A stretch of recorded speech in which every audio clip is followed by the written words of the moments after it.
Bienvenue dans le Processus Talk, le podcast qui explore le sport, la santé, la préparation physique et le mindset. le tout enregistré en plein air. Je suis Nathan, spécialisé dans le développement de la mobilité et l'optimisation des performances pour les athlètes de force, crossfit, haltérophilie et streetlifting. Moi, c'est Gianni, j'aide les trailers et sportifs d'endurance à avoir un cadre d'entraînement adapté à leur rythme de vie en comprenant ce qu'ils font pour performer à leur plus haut niveau. On t'emmène avec nous dans ce nouvel épisode.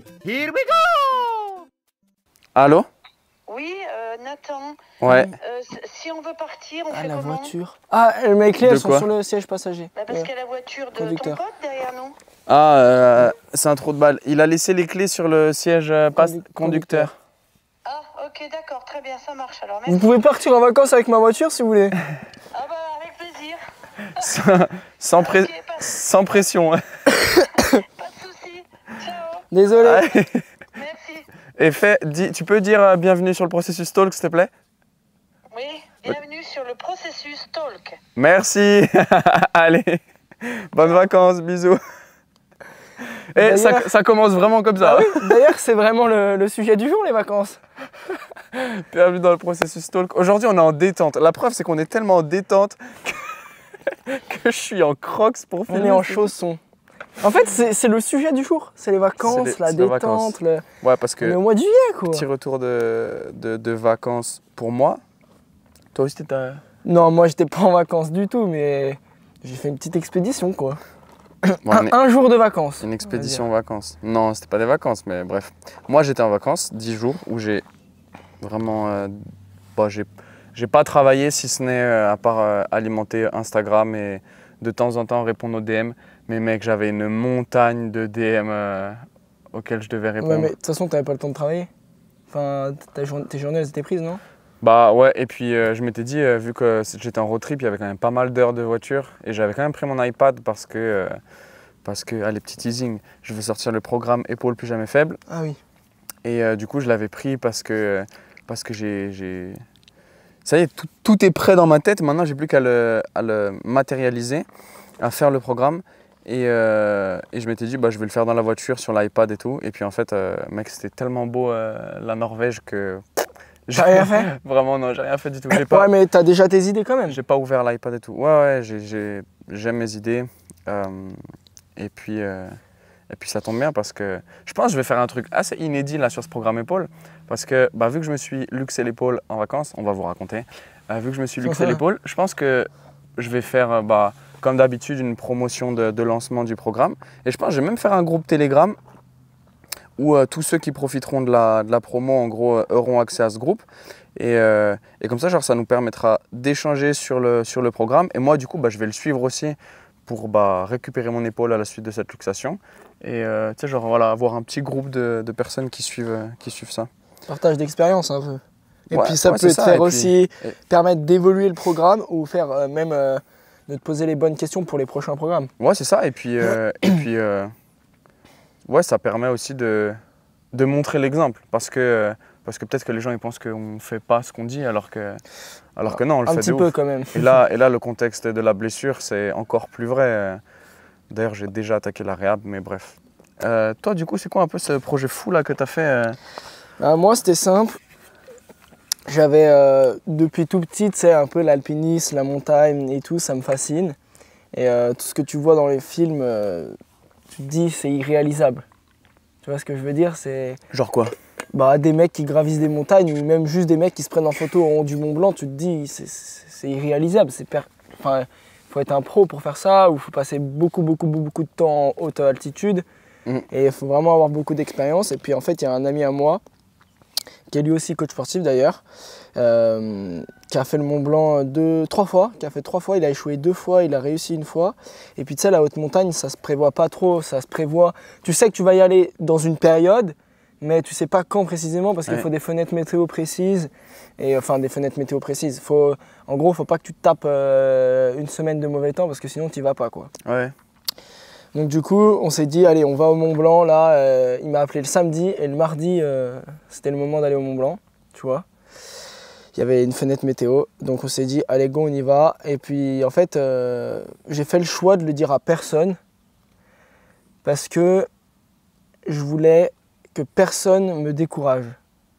je voulais avoir les avis de personne. Je voulais juste avoir mon avis et l'avis de Simon, qu'on se dise, on y va, on réussit, on échoue, on meurt. Tu vois, j'avais pas d'attente particulière. Je voulais juste prendre mon expérience personnelle et voir où est-ce que ça pouvait me mener.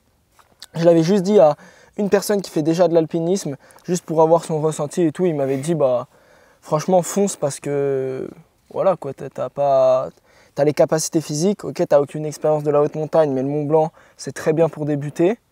Et puis, tu verras par toi-même, quoi. Pour débuter, genre. Bah, en fait... Les gens, normalement, quand ils débutent chez nous, ils font la Tournette, tu vois. Ouais. Enfin, la Tournette, c'est une montagne qui est autour du lac d'Annecy, si jamais... Voilà, exactement. Mais c'est surtout, c'est une montagne où tu marches tout le long, t'as pas besoin de piolet, t'as pas besoin de crampons, Ouais. t'es pas dans des conditions météorologiques de dingue non plus. Alors que là, le Mont Blanc, t'as quand même pas mal d'imprévus que tu sais pas à quoi t'attendre. D'incertitude, ouais. D'incertitude et puis même de choses nouvelles. Mettre les crampons, utiliser un piolet pendant 5 heures, 6 heures, 10 heures. Voilà, tu vois, c'est pas des choses que tu fais tous les jours, quoi. Et du coup, bah, on est parti et franchement, c'était un truc de dingue. Un truc de dingue, on a échoué pour quelques mètres au sommet à cause d'une tempête de neige. D'ailleurs, pour ceux qui ont écouté le podcast sur mon récit de mon ascension du Mont Blanc, vous avez tous les détails dedans. Mais ouais, c'était fou. Et puis, après coup, tu vois, je me dis que j'ai vraiment bien fait de le dire à personne. Parce que dès que je suis revenu et que je l'ai dit à certaines personnes, les premières réactions, c'était « Ouais, mais t'es fou, pourquoi t'as fait ça ?» Ou je leur ai dit « Moi, j'ai envie d'y retourner. » Ils m'ont dit « Non, mais il faut pas que tu y retournes, c'est dangereux. » Tu vois, que des trucs comme ça. Et... Ouais, c'est comme quand on disait pour les blessures. Tu te souviens sur le podcast sur l'opération? C'est pareil. C'est ce que j'allais dire. C'est ça. C'est exactement ça. Et donc, tu vois, je me suis dit « Je vais m'éviter cette charge mentale d'en parler aux gens pour que les gens me disent non mais t'as pas conscience de la difficulté de ça, qu'il faut faire ci, et là j'y suis allé. T'étais stressé ou pas? Pas du tout. J'étais en confiance? J'étais pas en confiance, j'avais juste envie en fait. Okay. En fait je me suis juste dit c'est une expérience que je vais croquer à pleines dents. Je vais voir si j'y arrive, si j'ai les capacités ou non. Parce qu'en fait oui, ça aussi je l'ai pas dit, mais le Mont Blanc normalement ça se fait entre 2 et 4 jours. Faut dormir en refuge. Tu montes la veille, tu te lèves tôt le lendemain pour y aller, tu redescends à la journée. Nous, on est parti à 22h, on est rentré à 22h. On a mis 24 heures et on n'a pas dormi, quoi. Tu vois, donc c'était... En fait, c'était même un challenge dans un challenge. Tu vois ce que je veux dire? Le Inception du challenge. Voilà.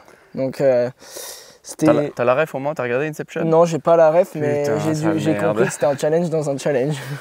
Regarde le film Inception, incroyable. J'aime pas les films, il faut rester assis longtemps. Ouais, mais je te jure, c'est incroyable. Il n'y a que le processus talk qui me permet de rester assez longtemps. Mec, imagine que Inception, c'est le processus talk, mec, c'est trop bien. Je suis sûr que tu vas kiffer en plus. Ok. Mais moi, j'y connais rien à ça et déjà, ça me paraît fou que tu puisses faire le Mont Blanc aussi facilement. Enfin, aussi facilement dans le sens, t'as envie d'y aller, tu y vas. T'as envie d'y aller, tu y vas. Si T'as tu le droit. comptes le faire en 24 heures. Pourquoi? Si tu veux le faire en plusieurs jours, t'es obligé d'avoir un permis. Ah ok. Ah ok. Ah ouais, putain. En fait, déjà, pour démystifier le Mont Blanc, tu pars... Enfin, nous, on est parti de 1400 mètres d'altitude, le Mont Blanc, c'est à 4008. Donc, tu vois, il y a quand même 3400 mètres de dénive. Sachant qu'entre-temps, il y a des petites redescentes qui te foutent bien le moral à zéro. Ok, donc après, il faut remonter après la redescente. Bref. Donc, il y a 3400 mètres de dénivelé positif sur une quinzaine de kilomètres. À peu près. Juste l'aller, le retour, ça fait, on va dire, aller-retour, 30 km. Et sur ces 15 km, on a déjà, tu vois, jusqu'à 3800 mètres d'altitude. Après, on était en juillet, donc c'est à peser les paroles. Mais jusqu'à 3800 mètres d'altitude, on n'avait pas de neige, en fait. Ah ouais, ok. C'est de la randonnée. C'est de la randonnée bien engagée. C'est peut-être de la via ferrata même, tu vois. Ouais. Mais jusqu'à 3800 mètres d'altitude, t'as pas froid, t'as pas mal à la tête. Enfin après ça, chacun réagit de manière différente. J'allais te demander justement. T'as pas mal à la tête, enfin moi j'avais pas mal à la tête. T'es normal, t'avances à un rythme pépère et puis tu vois, on est arrivé en haut à 6 heures, donc ça faisait déjà 7h30 qu'on marchait et il nous restait 1000 mètres de dénivelé. Et on a mis 6 heures pour faire les 1000 autres mètres de dénivelé. Parce qu'après là, t'es dans la neige, t'es au piolet, t'es au crampon, t'es dans le froid, t'es au vent. Et là, ça commence à être plus de l'alpinisme. Ouais, donc ça veut dire que c'est vraiment les 1000 derniers mètres qui t'atomisent la gueule. dénive. Ouais, c'est horrible. Et juste, je sais pas, t'avais genre Enfin, tu sais la distance parcourue? 30 km. Ok. Aller-retour. Aller-retour. Ouais. Donc en plus de ça, c'est même pas si long que ça en distance. C'est pas loin. 15 bornes. Ouais, c'est pas loin, vraiment. Putain. C'est pas loin? Mais bon, tu te fais atomiser sur le dénivelé, quoi. Bah ouais, surtout que quand tu fais le prorata, c'est 3400 mètres de dénivelé, mais ils sont pas sur 30 km, Mais- ils sont sur 15 km. Mais en plus de ça, attends, parce qu'au final, t'as fait plus que 3005 de dénivelé. Si des fois tu redescendais, que tu Ouais, mais remontais. c'est des petites redescentes, mais quand t'es en montagne, t'as l'impression que c'est l'enfer. En réalité, j'ai peut-être fait 3600 de dénive. Ah ouais? Ouais. Ok. Ah ouais, j'ai oublié de le préciser, on est sur un chemin. On est vraiment en mode retour de vacances là. Ah là, on est Donc tranquillou, il y a quoi. potentiellement des randonneurs qui passent. Ils vont dire bonjour. Ouais, calme. Ou alors, Écoute le processus stock ou alors des quads. aussi. Et ok, et du coup, l'autre question que je me posais, c'est, je te dis, je connais rien à la Ouais, montagne. C'est pas dangereux justement avec la fonte des neiges qui peut potentiellement y avoir, ou ça fond pas en haut. Ça fond, parce que déjà, entre le moment où on est arrivé sur le glacier et le moment où on est reparti du glacier, la neige, elle avait totalement tourné. Ok. C'était plus du tout pareil. Après, si tu penses à ça, tu vas jamais, quoi. Tu vois, tu peux pas prévoir. Tu peux pas prévoir. Après, il y en a tellement de la neige en haut que, ouais, avant qu'il y ait une grosse avalanche, un gros truc dans le genre, faut y aller. Ah ouais? Ouais, il y en a vraiment beaucoup, quoi. Il y en a plus que sur les pistes de ski d'hiver, Ouais, tu vois. même là l'été. Même là, l'été. Surtout que tous les soirs, ça gèle. Donc en fait, Ouais, c'est bah dur comme de la pierre. Tu peux y aller en basket, hein, si tu veux. Hein. Je rigole pas. Hein. Non, je rigole pas. Tu peux faire le Mont Blanc en basket. En tout cas à cette période-là. Ah, à cette période-là, tu fais le Mont Blanc en basket sans aucun problème. Ah ouais? Ah, je t'assure. Faut juste avoir conscience des risques et avoir des bonnes baskets. Mais tu peux le faire en basket. Ok. Bah, simplement, la redescente à partir de 3008, j'ai fait tout en basket. Donc tu vois. Bref. Ça me Expérience paraît, de dingue, je t'emmènerai un jour. ça me paraît fou. Oups, j'ai appuyé sur son épaule. Non, ça va. Elle est quand même assez solide. D'ailleurs, tu m'as toujours pas raconté ce qui s'est passé sur ton épaule. Hein. D'accord. À part que t'as sauvé quelqu'un, que Non, tu t'es non, mais c'est disloqué pas. l'épaule et qu'il y avait un torrent. Ouais. Honnêtement, ouais, je vais raconter, mais c'est difficile à raconter parce que moi, j'ai vraiment cru que j'allais crever. Ok. En fait, avant ça, j'ai vraiment cru que la personne qui était avec moi allait crever. Et après, je me suis vu mourir moi. Pas de Donc, dingue comme expérience. Donc, en gros, bref, pendant les vacances en Norvège, on arrive à un énième Airbnb. Et puis, vu qu'il est assez tôt, et puis que. Enfin, il était tôt. Il était 19h, je crois, 19h30, 19h. Et vu qu'en Norvège, il fait jour jusqu'à peut-être 1h du mat, en gros, on est allé se balader avec un ami. Et du coup, genre, on se balade dans les champs, on arrive dans les bois, et puis il y a une cascade. Enfin, il y a un torrent, et on voit C'était à quelle heure ça? vers 19h. Ah ok. Et on voit qu'il y a une cascade au sommet. Donc on se dit, viens, on y va. Donc au début, il y a un chemin et tout, puis on voit qu'au fur et à mesure, le chemin il est de plus en plus effacé et tout. Et puis même, il y a même une sorte de petite déviation d'eau qui fait que le chemin est rempli d'eau. Genre avec bien 15-20 cm d'eau. Ok. Donc du coup, déjà, on se dit, tu sais quoi, on va poser nos chaussures. Donc on a continué pieds nus. Ok. Donc on a marché pieds nus et puis en fait le terrain genre c'était vraiment c'était de la roche mais c'était très moussu. Ouais. Donc tu avais vraiment l'impression qu'il y avait tu sais, T'enfonçais un peu. de la moquette et tout ouais, donc on tenait bien bref. Et puis en fait au fur et à mesure le chemin disparaît et puis en fait on est limite en train de faire enfin je sais pas, c'est pas vraiment de l'escalade mais c'est de l'escalade parce que la paroi elle n'est pas verticale, mais elle est quand même bien verticalisée. C'est raide. Voilà, et puis des fois on redescend, on marche au bord de l'eau, et puis ensuite on remonte et tout, bref. Et puis l'endroit, enfin bref, on arrive vraiment proche de la cascade. Et déjà, faut imaginer que le truc c'est un torrent, tu vois, donc il n'y a pas, genre ça dégueule d'eau. Mm. Genre vraiment, ça... Tu mets les pieds dedans, t'es parti. Ok. Et en gros, du coup, on était sur cette paroi qui du coup devenait de plus en plus rocheuse et il n'y avait plus cette mouche-là. En gros, c'était de l'ardoise. Ok. Donc c'était- ça glisse en Donc plus. c'était ultra glissant. Et donc, bref, on avançait en faisant vraiment attention. Et là, la personne qui était avec moi, qui était devant, elle glisse. Et moi, du coup, je sais pas, j'essaie de la rattraper. Donc, je lui chope le t-shirt. Sauf que du coup, elle m'embarque. Donc, en gros, donc elle glisse, je sais pas, peut-être sur 1 ou 2 mètres. Et moi, j'ai l'impression qu'elle arrive à s'arrêter. Sauf que moi, j'arrive avec de la vitesse. Je m'arrête pas du tout. Donc, je la percute. Et je la pousse. Et donc, en gros, on a glissé au total, je pense, entre 4 et 6 mètres sur la paroi. Donc, moi, j'ai glissé uniquement sur le cul. Et lui, je sais pas. Et du coup, lui, du coup, est tombé dans le torrent. Mais je sais même pas trop comment il est tombé. Je pense qu'il est tombé un peu sur le dos, il me semble. Tu sais, un peu en araignée comme ça. Donc vraiment au bord du torrent, mais quand même dans l'eau. Enfin, il a été immergé complètement, ça je peux vous l'assurer. Toi aussi? Et moi, du coup, justement, j'ai réussi à m'arrêter sur la falaise. Donc j'étais comme ça, sur le cul, en train de glisser sur le cul avec les bras en arrière. Et il y avait le torrent devant toi. Et il y avait le torrent devant moi, donc j'ai dû m'arrêter peut-être genre à 1 mètre ou quoi. En fait, genre, j'ai eu un peu de chance parce que je sais pas comment dire, mais tu sais, il y avait une espèce de toute petite marche comme ça. Petite remontée là. Voilà, et du coup, j'ai réussi à m'arrêter. Et du coup, la personne avec qui j'étais s'est pas fait embarquer par le torrent, a réussi à se relever assez rapidement. Et du coup, lui, il s'est fait mal aux pieds. Mais lui, il était dans le torrent. Et à la main, ouais. Mais comment il s'en est sorti du torrent? Je sais pas, mec. Je sais pas. Je sais pas parce que là, vraiment, je le vois tomber dans l'eau. Et après, je sais pas, je me souviens même pas s'il est tombé vraiment dedans ou au bord.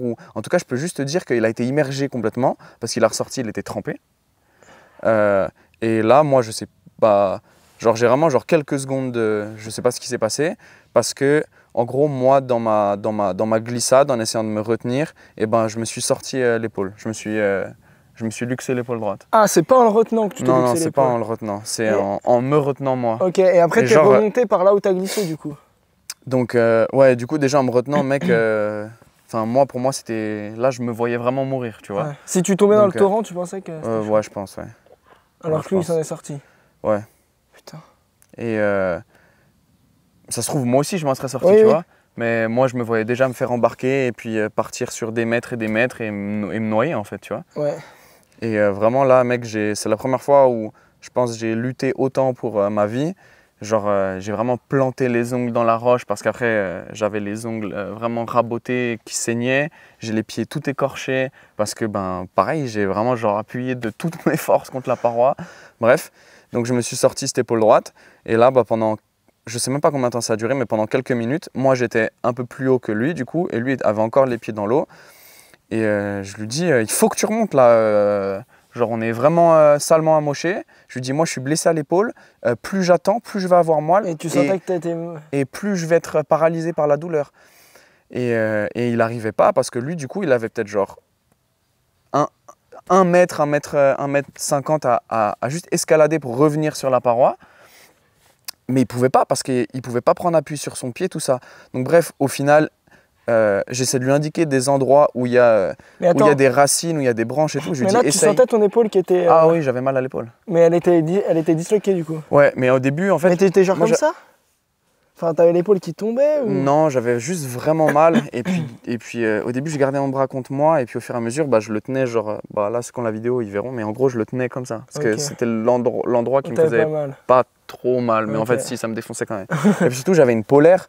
Donc du coup, au début, je touche avec ma polaire et je me dis, ah, ça n'a pas l'air disloqué. Mais je touche vite fait parce que j'ai pas le temps, tu vois. Là, on est vraiment salement amoché. Et quand je vois tout ce qu'il fallait qu'on reparcourt pour aller retrouver nos familles, de l'aide, tout ça, bref. Et donc lui, au début, il n'arrive pas à remonter. Et du coup, j'essaie un peu de lui indiquer. Ah ouais, et puis point important, c'est que c'est un torrent. Donc, t'entends pas en fait quand la personne parle.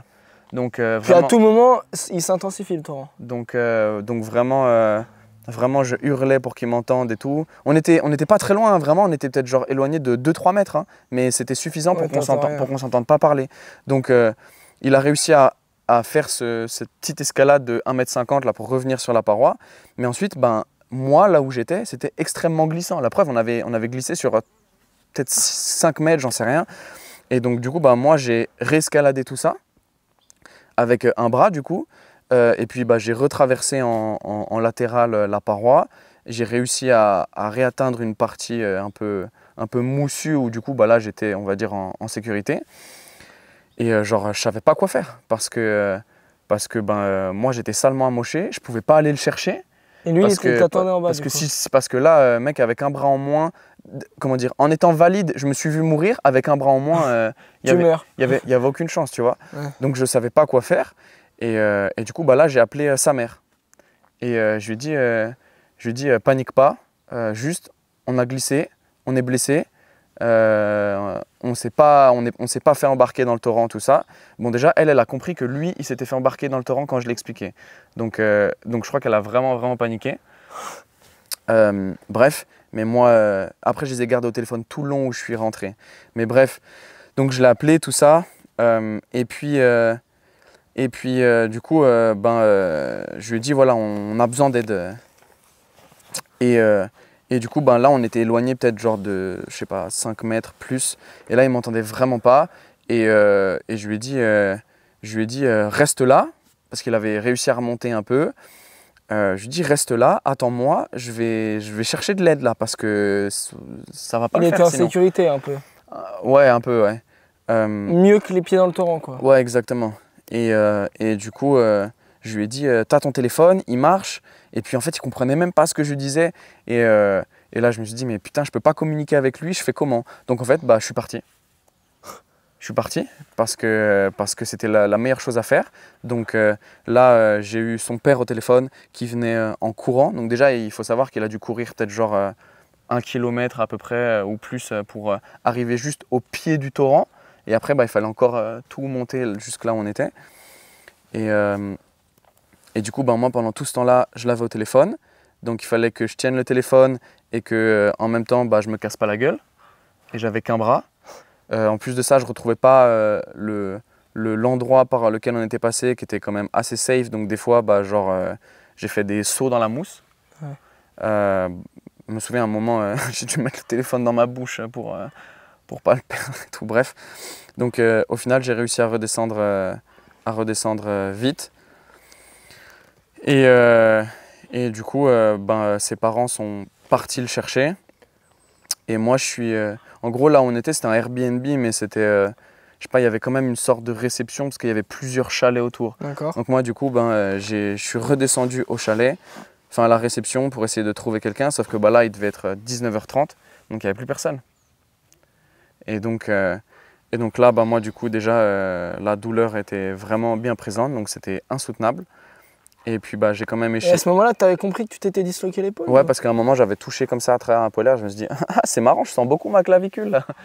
Et donc là, j'ai compris qu'elle était sortie. Mais je me suis dit, enfin, moi, je savais qu'il n'y avait que ça, tu vois. Pourquoi t'as pas fait comme ça, genre, tu la remets? En vrai, mec, je pense déjà, tu vois, c'est pas la première blessure que je raconte sur le processus Stoll. Ouais. C'est la pire. Ah ouais? En termes de douleur, c'est la pire. Un ligament croisé, ça fait pas mal à côté. Ah ouais? Ouais, c'est la pire. Ah oui, C'est la d'accord. pire chose. Et donc, Ah, j'aurais pas cru. là, je me mets à regarder sur Maps s'il y a des hôpitaux et tout. 2h30 de route. Donc là, genre, je savais pas quoi faire. Donc, j'attendais qu'eux, ils redescendent. Et puis, du coup, entre-temps, je les ai eu au téléphone. Ils m'ont dit qu'ils ont réussi à le récupérer, que ça allait, qu'il avait mal au poignet et à la main, qu'il boitait, mais que, bref, ils ont réussi à redescendre tranquillement. Il n'y a personne qui a été en danger. Je ne sais pas trop ce qui s'est passé. Je ne sais pas s'il est resté là où il était. À mon avis, non. Je crois qu'il m'a dit, c'est qu'en fait, il est redescendu.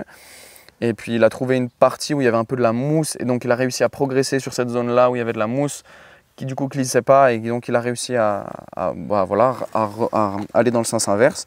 Et puis entre-temps, ses parents l'ont retrouvé. Et puis du coup, moi je les voyais redescendre au loin. Et là j'ai appelé le 112 du coup. Donc je me suis dit 112, normalement ils parlent toujours ta langue, tu vois. Je parlais pas français.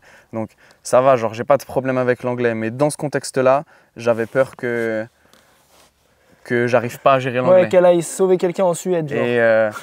Et donc en vrai j'ai eu aucun problème. Encore une fois, je pense que c'est survie, donc t'as pas le choix. Ah là, c'est... Attends, pardon, je coupe juste la sonnerie de mon téléphone. Soit tu y arrives, soit tu meurs. Donc, et donc j'explique à la personne, machin, elle me dit ah ok, il faut que... en gros, il y a une ambulance à 30 minutes dans un petit village, en fait, à 30 minutes de là où tu es. Il faut que tu ailles le trouver. En gros, voilà. Il faut t'aller chercher? Non, ouais, il faut que ce soit moi qui me déplace dans le centre-ville pour que l'ambulance me trouve. Elle m'a demandé si c'était possible de faire ça. Du coup, j'ai dit, ouais, je vais le faire. Je me suis dit, nique sa mère, je vais serrer les dents 30 minutes et juste après, ils vont me sauver la vie, ils vont me sauver mon épaule et c'est bon. Et donc, le temps qu'ils arrivent, hop, on prend des affaires sèches, bam, on embarque dans la voiture. Mec, la moindre secousse m'encule l'épaule tellement j'ai mal. On arrive au centre-ville. Il me dit, en plus de ça, genre c'était trop bizarre parce qu'au téléphone, du coup, ils m'ont juste dit, au premier rond-point à droite, vous verrez l'ambulance, vous pouvez pas la manquer. Et moi, je lui ai dit au téléphone, je lui ai dit, je vous jure, j'ai tellement mal, j'ai vraiment peur de pas la voir, qu'il n'y ait personne. Et il me dit, non, mais c'est impossible, vous n'allez pas les manquer. On arrive, il n'y a pas d'ambulance. Donc, il m'avait donné un numéro sur lequel je rappelle. Il me dit, ah ok, je vois où vous êtes, ils sont là dans 2 minutes. Et je pense c'est vrai, ça a vraiment duré 2 minutes, mais pour moi, ça a duré un quart d'heure. Tellement j'avais mal. Et là, t'étais tout seul? Non, on m'y a conduit évidemment. Et puis il y avait du coup mon ami qui était là aussi et qui était blessé. Et lui, il avait très mal à la main. Il avait la main qui a vraiment gonflé. Mais honnêtement, il n'a pas autant morflé que moi. Ok. Même si lui, il est tombé dans l'eau, il n'a pas autant morflé que moi en termes de douleur. Donc bref, déjà 30 minutes de route, on arrive, l'ambulance arrive. Et puis en fait, moi au téléphone... Mais là, ça fait déjà plus d'1 heure que tu t'es luxé l'épaule, quoi. Ouais, je pense.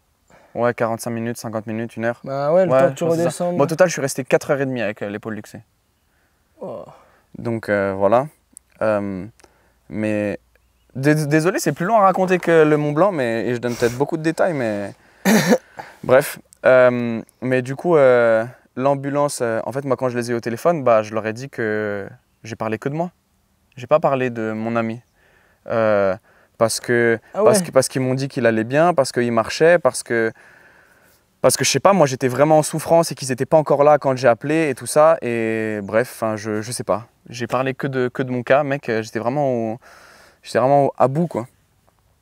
Et du coup, bref, il y a 2 ambulancières, une qui s'occupe de moi, une qui s'occupe de lui. Moi, je leur dis que je suis vraiment très très en douleur.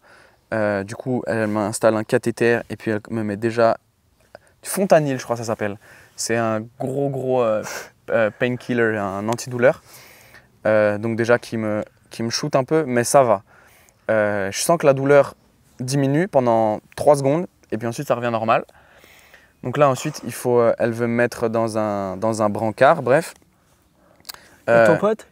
Et puis lui, il était assis dans un siège à l'arrière de l'ambulance et tout. Bref, il s'occupait de lui. Et puis là, du coup, elle me donne un truc vraiment encore plus fort. Mais là, mec, tu sais, on fume pas, on boit pas. Là, mec, mais j'étais défoncé. Mais genre, je voyais tout blanc. J'entendais pas bien ce qui se passait. Ma tête était lourde. J'avais encore mal, ça passait pas. Je me suis mis à chialer, à hurler. Et genre, je continuais de parler en anglais, je sais même pas comment. T'étais fou en fait. Je comprenais, mec, tu vois, j'ai eu peur de mourir, j'ai eu peur à cause de la douleur. Là, j'ai eu peur parce que je comprenais pas ce qui m'arrivait. Et mec, j'étais au milieu d'un parking, il devait y avoir des gens autour, ils devaient se dire, mais qu'est-ce qui se passe, quoi? Tu sais, ils doivent se dire, c'est un film en fait. Donc vraiment, mec, tout me faisait paniquer. Il devait te shooter le bordel, hein. Donc il y avait quand même des personnes qui étaient là pour me rassurer, tu vois, mais ça marchait pas. Ouais. Parce que bah, je contrôlais plus rien. Bref, et puis il y a eu des médecins qui étaient là, qui regardaient, mais mec, je sais même pas d'où ils sont sortis, je sais même pas ce qu'ils ont fait parce qu'ils ont rien fait, ils m'ont jamais parlé. Donc au final, ils nous disent ah bah il faut vous emmener à l'hôpital, donc l'hôpital qui était à 2 heures. Ils nous ont dit sauf que là il faut qu'on attende une deuxième ambulance pour mon ami parce que lui ils vont l'emmener. Enfin au début ils nous ont dit on va vous emmener au même endroit, mais lui il lui fallait une ambulance aussi. Et puis en fait après ils l'ont pas emmené au même endroit. Lui il pensait qu'il avait la cheville luxée. Bref, alors qu'en fait, lui, il se dit, mais c'est pas possible parce que j'aurais pas pu marcher comme ça. Enfin, bref, je sais pas, j'ai pas tout compris ce qui s'est passé. Puis comme je t'ai dit, moi, j'étais vraiment défoncé, j'étais hyper mal. Donc, T'étais défoncé comme à la dernière soirée qu'on a fait ensemble. Ouais, tu sais, la soirée là. Bref, donc déjà après, elle me met à l'arrière de l'ambulance, donc je vois plus rien et je suis tout seul et je suis défoncé. Et elle m'a remis une dose en plus entre-temps du truc qui m'a fait planer.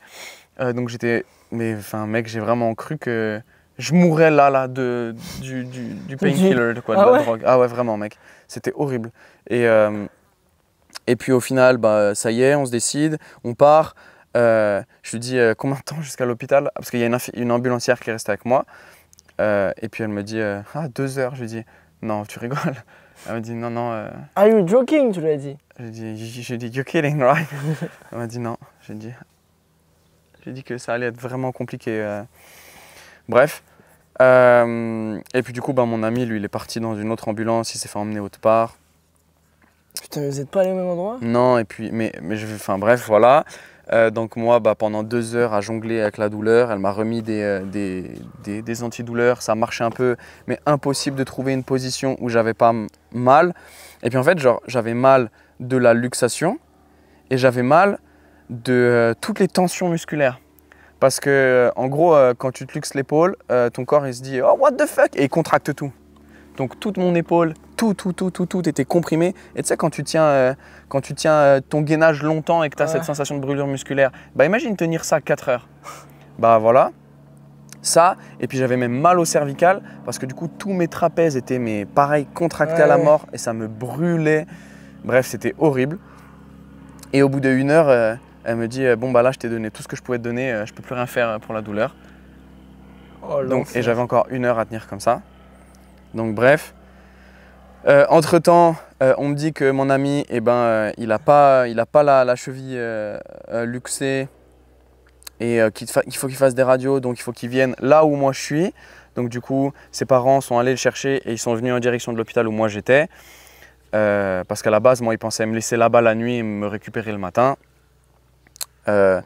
Et puis du coup, bah, ils se sont dit, ok, bah, on va faire la route, voilà. Donc eux, ils avaient 2h30 de route à faire. Putain, mais là, il était presque minuit, là. Bah, je pense que quand je suis arrivé, ouais, il était juste avant minuit parce que du coup, je suis arrivé avec l'épaule luxée. Ils m'ont emmené faire une radio pour voir qu'il n'y ait rien de cassé avant de me remettre l'épaule en place.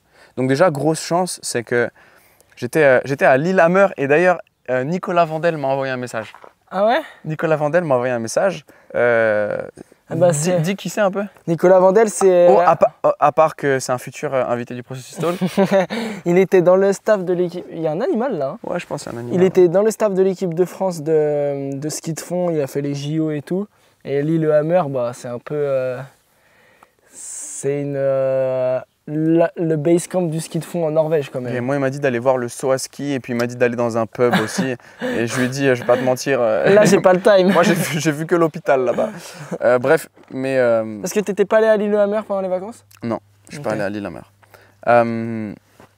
Du coup, bref, ils me font la radio. Ils voient que c'est pas. qu'il y a rien qui est cassé, juste que c'est luxé. Je le savais. Et puis du coup là, ils m'ont remis l'épaule en place. Donc d'abord, ils m'ont re-shooté la gueule pour que j'ai pas mal. Ensuite, ils m'ont donné un décontractant musculaire pour que tout se relâche. Et là, après, ils sont... Ouais. Et là, elle m'a allongé sur le ventre, le bras dans le vide. Il y avait une personne derrière moi qui me tenait pour pas que je bascule. Le médecin qui m'a juste délicatement tiré le bras en direction du sol. Enfin, je pense elle me l'a un peu éloigné et tiré vers le bas. Et là, j'ai vraiment senti mon épaule faire tchouk. Vraiment là. Ah, elle était luxée vers l'arrière? Bah, tu sais que honnêtement, je sais pas trop comment elle était luxée. Parce Enfin, ce que je veux dire, c'était la tête humérale, elle était pas là, quoi. Non, c'était pas une luxation antérieure vers l'avant, c'était plus, ouais, plutôt postérieure. Putain, ouais, d'accord. Et donc ouais, là vraiment. Mais mec, j'ai tout senti, j'ai pas eu mal. Ah ouais? Ah ouais, mec. Et ça a duré 3 secondes. Mais pendant 3 secondes, j'ai vraiment senti le qui se remet en place. Mec, c'était vraiment fou. C'est dingue. Et là, mec, délivrance. Plus de douleur. D'un coup. Ah ouais. Plus de douleur, plus de tension musculaire. Genre, tout s'est éteint.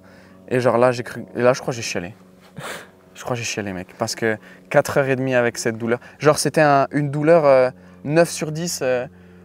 En vrai, je pense que j'aurais pu dire 10 sur 10. Mais tu sais jamais parce qu'il peut toujours y avoir plus. Ouais. Tu vois?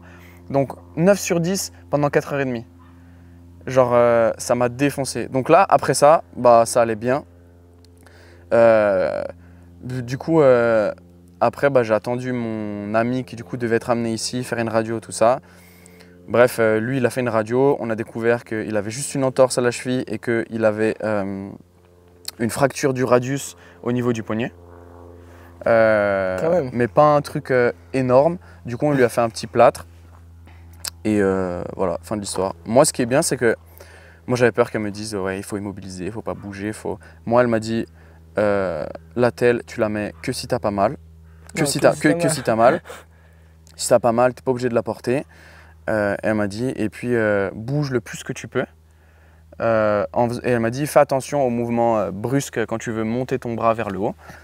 Et puis elle m'a montré 2-3 trucs à faire pour déjà remettre du mouvement. Bref.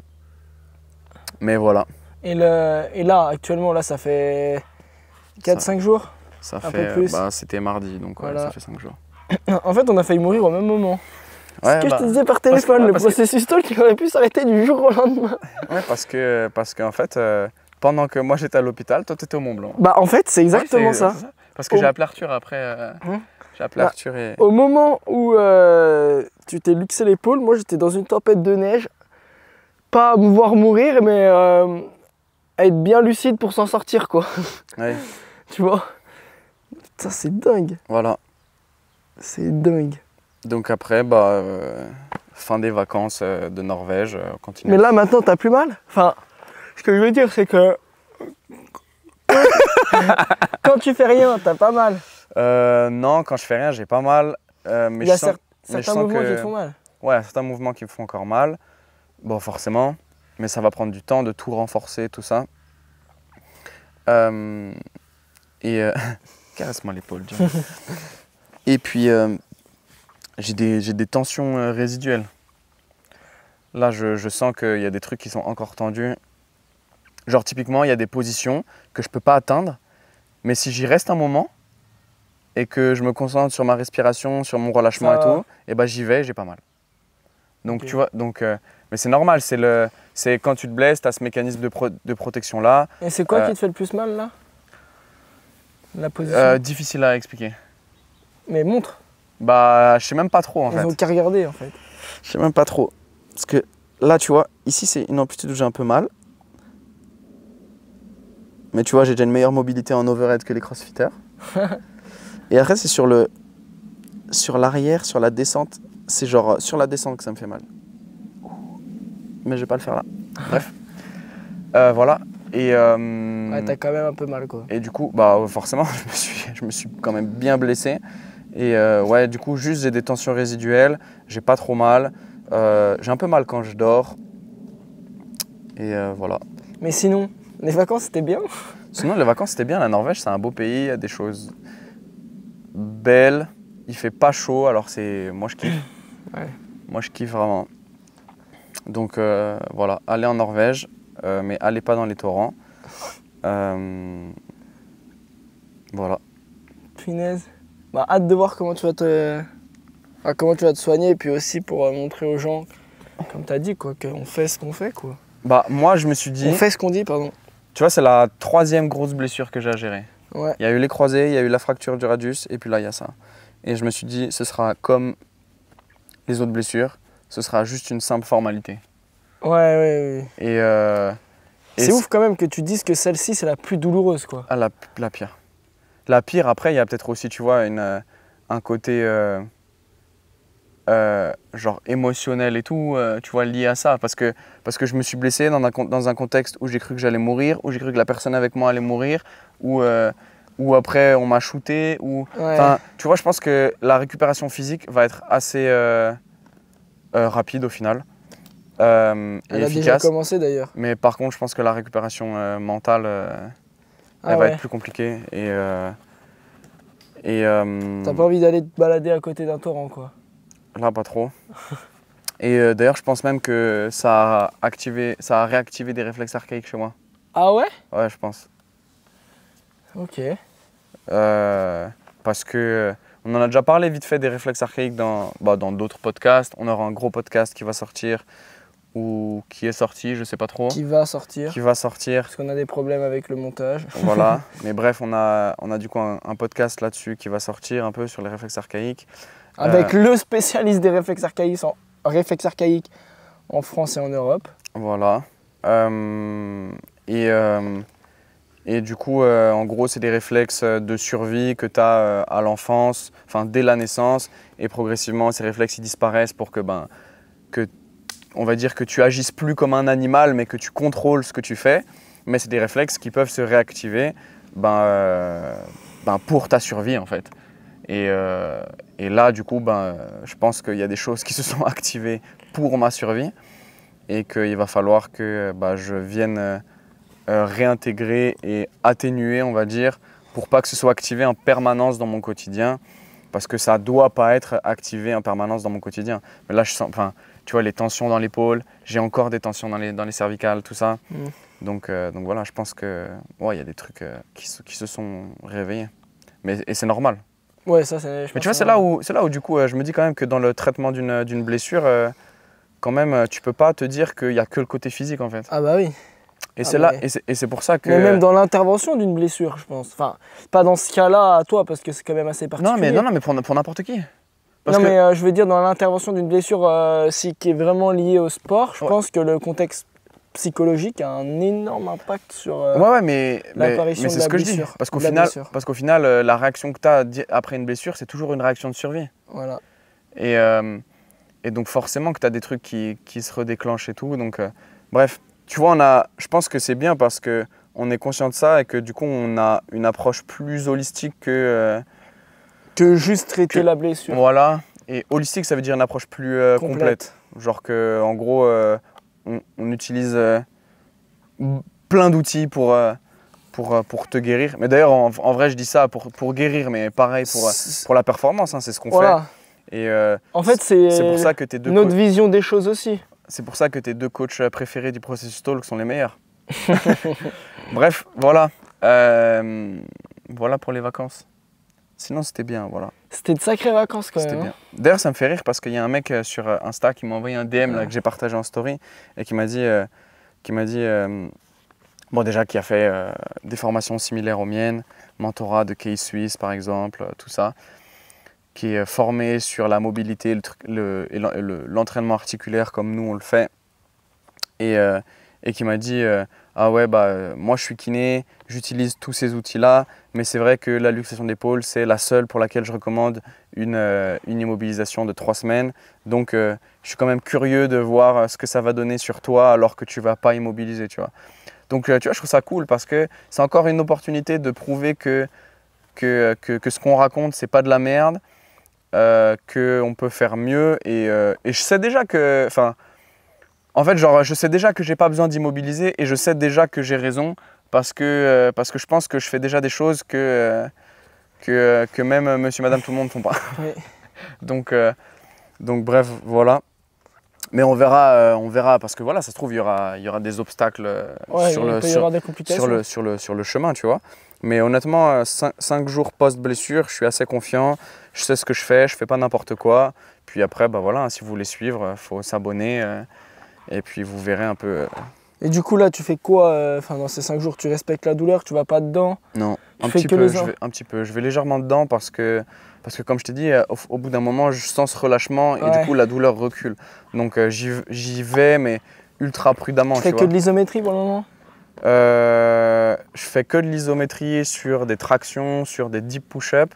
Et puis hier, j'ai fait quand même du strict press en landmine. Ouais. Donc, landmine, ça veut dire que, en gros, pour faire simple, c'est ta charge, elle est guidée, comme si tu utilisais une machine guidée. Ouais, et ça t'enlève un peu de flexion d'épaule.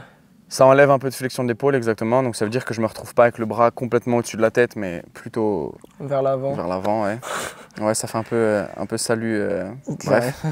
On va pas se faire cancel. Mais voilà, et du coup, ça, j'arrive à le faire en dynamique, mais avec un tempo très très lent sur la montée, sur la redescente. Puis je sens qu'il y a des trucs qui ont un peu du mal à s'activer, bref, tout ça. Et voilà, ouais, du renfort articulaire, parce que c'est ce qu'il faut. Bouger. Bouger. Voilà, tout ce que j'ai donné en fait dans le webinaire et sur le protocole antidouleur, tout ça. Tu le fais déjà, quoi. Bah, en fait, c'est exactement ça. Hein. C'est pas. Voilà, T'es pas un menteur, en fait, t'es en train de dire. Ouais, je suis pas un menteur. C'est bien. En tout cas, je le fais. Ok. Donc, ça, du coup, c'était nos vacances. Enfin, Mais- cette petite période de vacances. Ouais, c'était. Pour toi, c'était des vacances. Moi, je continue à taffer, y a pas de vacances. Que du charbon. Du coup, en vrai, c'était pas. Ultra reposant. Là, j'avoue que la fin n'était pas ultra reposant. Même si physiquement, je me sens pas fatigué. Je me sens fatigué émotionnellement. Ouais. Regarde, je baille. Tout le monde baille. Du coup, c'est quoi la suite? Ouais, c'est- parce qu'après les vacances, il y a la rentrée. C'est quoi la suite? Bon, mois d'août, eh ben, on continue ce Mois qu'on fait. d'août, on a un intervenant, c'est pas encore signé, mais Normalement, ça devrait le faire. Normalement, c'est signé, mais On sait jamais, On sait il peut y pas. avoir des imprévus. on sait pas. Et un intervenant qui a quand même beaucoup de sens pour nous aussi, Ouais. qui nous a potentiellement. Moi, je le dis, hein, c'est grâce à lui que je suis passé de coach, enfin, comment dire, non, de moldu à éveillé. Voilà, À non, mais coach- c'est ça, à c'est ce coach que j'allais éveillé. dire. C'est ce que j'allais dire. On est passé de coach à vouloir être expert dans le domaine, tu vois. Ouais, c'est ça. C'est ça. Ouais, c'est clairement ça. Donc je pense que ce sera une superbe discussion, surtout que c'est une personne qui a intervenu dans très peu de podcasts. Ouais, c'est une personne qui est assez, en vrai, qui est assez discret. Hein. Ouais, il est. Enfin, je veux dire, il prend rarement la parole en public. Ouais. Sa personnalité est discrète aussi. Voilà, on a donné beaucoup d'indices. Non, je pense pas. Moi, en tout cas, j'ai trop hâte. Ça va être Ça va être dingue. On a combien de podcasts à leur proposer là déjà? On a 2 podcasts avec des intervenants qui devraient arriver d'ici peu, on peut déjà le dire. Un sur les réflexes archaïques qu'on a déjà dit et un autre sur une thématique que vous attendez pas forcément. On est allé à la rencontre de 2 athlètes de parcours et on les a laissés s'exprimer sur leur passion, sur leur vision du parcours, sur leur vision de la préparation physique Ouais, pour le parcours. on a parlé prépa Et physique. c'était super intéressant. C'était grave bien parce qu'il y en a un qui était genre qui a commencé la prépa physique et que du coup il dit maintenant je pourrais pas m'en passer et l'autre Ouais. qui dit Moi, qui j'en dit- fais pas du qui tout. dit moi j'en fais pas du tout et genre j'ai pas envie, tu vois. Donc c'était un podcast aussi très intéressant et qui change de ce qu'on a l'habitude de faire aussi sur le processus talk. Ouais, et puis surtout c'était la première fois qu'on se rencontrait Ouais, et on n'a pas trop parlé avant pour que vraiment quand on lance la cam, bam, ce soit juste une discussion entre potes. naturel. Surtout que c'est des gens qui ont notre âge, donc c'était vraiment c'était Ouais. une discussion entre potes. On était comme vraiment t'as entre dit. potes. Donc c'était super intéressant. Et donc Et- ça c'est pour le pod. Ouais. Bah non, pour le pod aussi, pour la rentrée, loupez pas, hein, parce que en septembre, c'est la rentrée, mais en novembre, ça fera les 1 an du processus talk. Ouais, c'est vrai. Et ça, c'est quand même une dinguerie. 52 épisodes. C'est pas une année bissextile cette année, non, c'est pas 50. Je sais pas. Qu'est-ce que tu me racontes, toi? Non, J'en 52. sais rien. 52. J'en sais rien, Putain, mais- mec, 52 épisodes rencontre, c'est énorme. 52 épisodes. C'est- On a encore un petit bout de chemin à faire, mais on va y arriver. Et puis après, dans nos business respectifs, enfin, Bah, moi j'ai dit, hein. surtout on a... Ouais, toi t'as dit que tu vas lancer le programme Épaule sur plus jamais l'épaule, faible. puis après tu vas lancer d'autres programmes. Moi, personnellement, là, j'ai avancé mon site web. Il sort d'ici peu, même je pense que quand le podcast sera sorti, le site web sera disponible. Il sera ouvert pour tous, tout le monde pourra y aller. Il y aura accès à une newsletter, accès à les coachings perso, les plans d'entraînement et aussi, au fur et à mesure, des petits cadeaux, un peu comme tu as fait avec tes programmes, tes programmes Gratuit? Voilà, exactement, tes programmes gratuits. Moi, ce sera des petits cadeaux un peu sur la planification, un peu sur la prépa physique pour les trailers.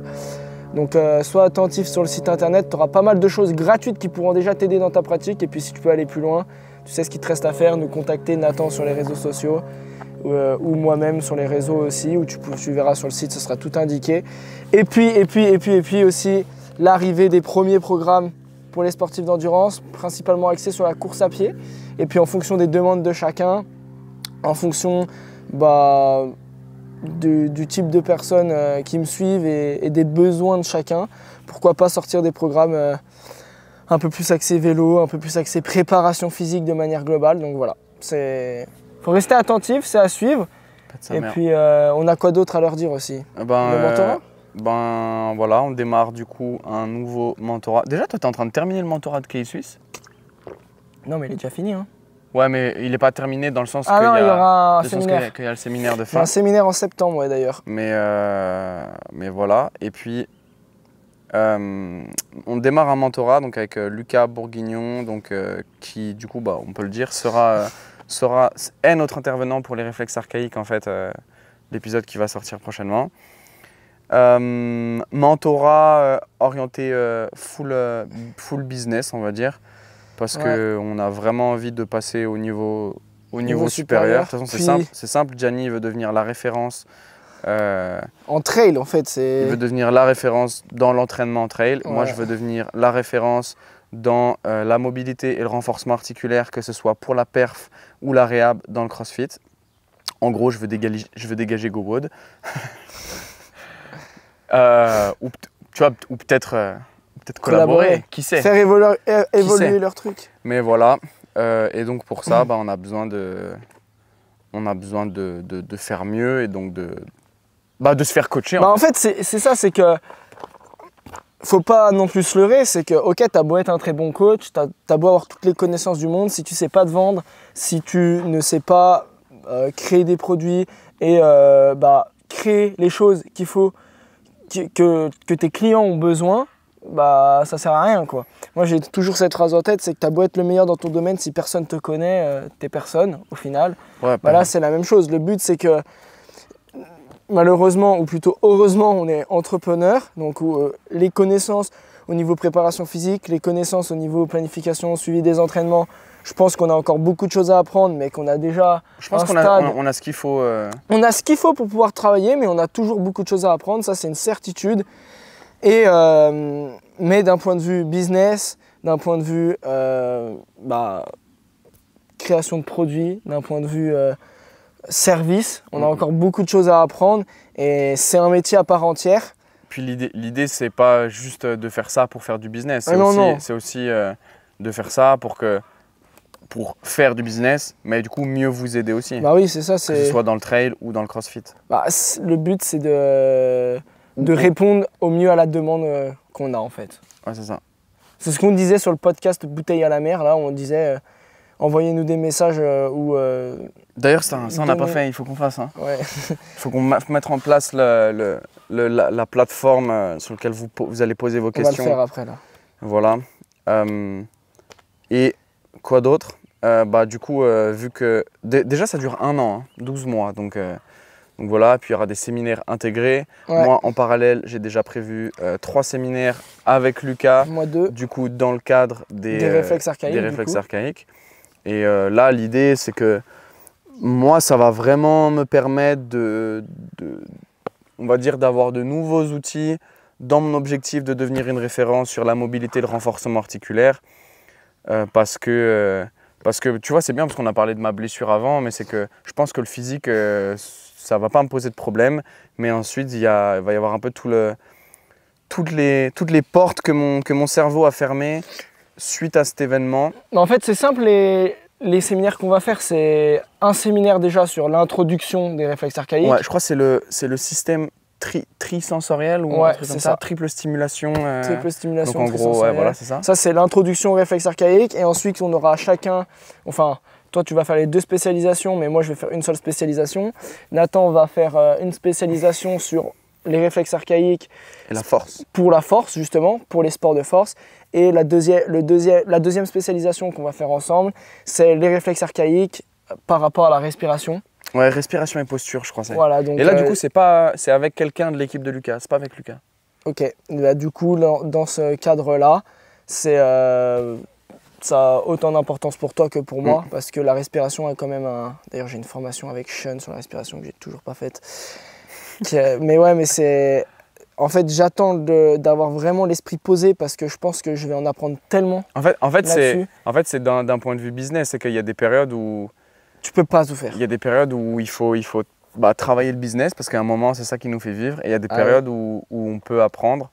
Et c'est aussi pour ça que je pense qu'on fait ce mentorat avec Lucas. C'est que Lucas, pour moi, il est très inspirant parce qu'il arrive à tout faire tout en même temps. Ouais. Et pas parce qu'il travaille comme un malade, parce qu'il travaille intelligemment. Et donc, il arrive à... Est-ce que tu as vu son chiffre d'affaires du mois de juillet? Vu qu'il y a les ventes des mentorats, ouais, il doit être assez colossal. Ouais. Bah 28 000 €. Quoi. Ouais, voilà. Mais donc, il travaille beaucoup, mais il travaille bien. Smart, en fait. Et il arrive quand même à apprendre des langues, à lire des livres, à se cultiver, voilà, j'allais dire, à continuer de se former, à aller former des gens. s'entraîner. Donc, bref. Et moi, c'est vraiment ce que je veux, c'est parce qu'en fait, je pense que plus je vais pouvoir en faire à côté pour moi, plus ça va me permettre, mieux ça va m'aider. Putain, j'arrive pas à faire une phrase. Si, je comprends. Mais en gros, plus ça va m'aider à mieux vous aider. Voilà, c'est ça. Parce que. En fait, c'est aussi parce qu'avoir tout le temps la tête dans le guidon, c'est pas une bonne chose. Hein. Non, bah c'est Et clair. au bout d'un moment, t'es plus productif, t'as plus d'idées, t'as plus envie. Non, c'est pas plus envie. Mais en fait c'est qu'il y a un. Ouais, c'est pas linéaire. C'est comme l'entraînement, c'est pas linéaire. Et donc, il y a des moments où. Faut apprendre, des moments où il faut se former. Il y a des moments où on doit faire des posts et putain, on a zéro créativité. Voilà, c'est ça. Et comment tu fais quand tu as zéro créativité? T'as pas le choix. C'est ce qu'on disait la dernière fois, c'est que une programmation, un post, un contenu, une formation, un service, au final, c'est de la création. Ouais. Et si tu dois créer le jour où tu n'as pas d'inspi, là, c'est difficile. C'est comme si tu disais à un peintre, vas-y, peins maintenant.